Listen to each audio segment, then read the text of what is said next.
First up at 6:30 tonight, developing news out of the capital city. This is sad. It's sad. People should not have to live through this. They shouldn't have to live with this every day. One person is dead, 4 others injured after a shooting at a Hartford nightclub early this morning. Thanks for joining us at 6:30. I'm Kevin Hogan. The latest violent attack in Hartford happened at the Majestic Lounge on Franklin Avenue. And people who live in the area want to see change now. And we get more from Channel 3 Eyewitness News reporter Aya Galal. A Saturday night out in Hartford turning deadly.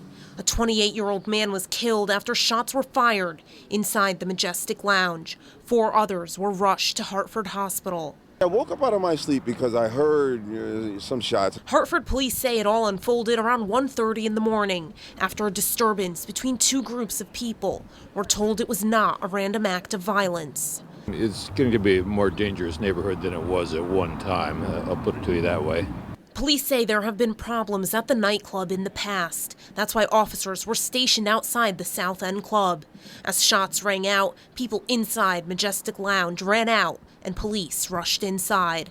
They got in quickly and were able to provide medical aid immediately to the victims. I was at the hospital with people last night frightened to death about their loved ones. They didn't know if my brother was dead, if my sister was dead, if my husband was dead. They don't know. Those who live in the area are sad to see this violence in their community. A lot of kids come this way too, Matt, especially like from school and stuff like that.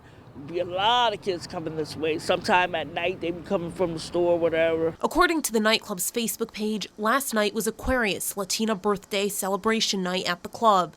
Lovey Brown lives on the 3rd floor of the Franklin Avenue building where the nightclub is. He's concerned for his son and others in the neighborhood. And what's sad is he's immune to what's going on, and it's kind of the problem in the community is these kids are immune to death, and people become immune to death and forget the value of life and their value of their own life. Community leaders like Reverend Henry Brown are frustrated. And people keep talking about solutions.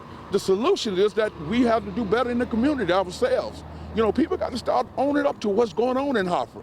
And this is an embarrassment, to tell you the truth. And as people who live in the capital city mourn the loss of a life, they hope people can shift their mindsets for the sake of everyone's safety. We have to learn to live on this earth together. Despite our differences, despite our outlooks, we have to learn to live together. A motive for the shooting is under investigation. Reporting in Hartford, Aya Galal, Channel 3 Eyewitness News. And earlier this afternoon, Mayor Luke Bronin released this statement saying in part, quote, individuals were in possession of illegal handguns, and tragically 4 people were injured, 1 person was killed.